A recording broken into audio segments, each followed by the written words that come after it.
ಇವತ್ ಮಧ್ಯಾಹ್ನ ಡೀಸೆಲ್ ಎತ್ಕೊಂಡು ತೋಟದ ಹತ್ರ ಬಂದ್ವಿ. ಯಾರೋ ಒಬ್ರು ಅಣ್ಣ ಕಮೆಂಟ್ ಮಾಡಿದ್ರು, ಹೀಗೆ ಕಲ್ಟಿವೇಶನ್ ಮಾಡೋದ್ರಿಂದ ಮಣ್ಣು ಹಾಳಾಗುತ್ತೆ, ತನ್ನ ಸಾರವನ್ನ ಕಳ್ಕೊಳ್ಳುತ್ತೆ ಅಂತ. ಮಾಗಿ ಉಳ್ಮೆ ಆಗಿರೋದ್ರಿಂದ ಕಳೆ ಒಣಗುತ್ತೆ, ಬೇಸಿಗೆಯಲ್ಲಿ ಒಣಗೋದ್ರಿಂದ ಕಳೆ ಅಷ್ಟಾಗಿ ನೆಕ್ಸ್ಟ್ ಬೆಳೆ ಇಟ್ಟಾಗ ಬರೋದಿಲ್ಲ. ಮುಖ್ಯವಾಗಿ ಮಣ್ಣಿಗೆ ಬೇಕಾಗಿರುವಂತಹ ನೈಟ್ರೋಜನ್ ಗಾಳಿಯಲ್ಲಿ ನ್ಯಾಚುರಲ್ ಆಗಿ ಸಿಗುತ್ತೆ.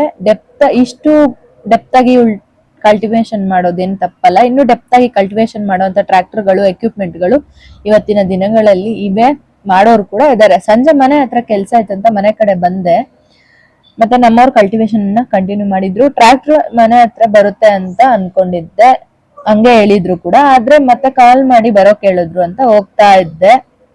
ಫಾರೆಸ್ಟ್ ಅಲ್ಲಿ ಹೋಗ್ತಾ ಇದ್ನ, ದೆವ್ವಗಳು ಬರುತ್ತೇನೋ ಅಡ್ಡ ಅಂತ ಅನ್ಕೊಂಡೆ, ನಾನೇ ದೊಡ್ಡ ದೆವ್ವ.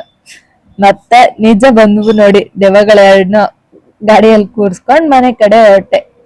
ಸಿಗುವ ಮುಂದಿನ ವಿಡಿಯೋದಲ್ಲಿ. Thanks for watching.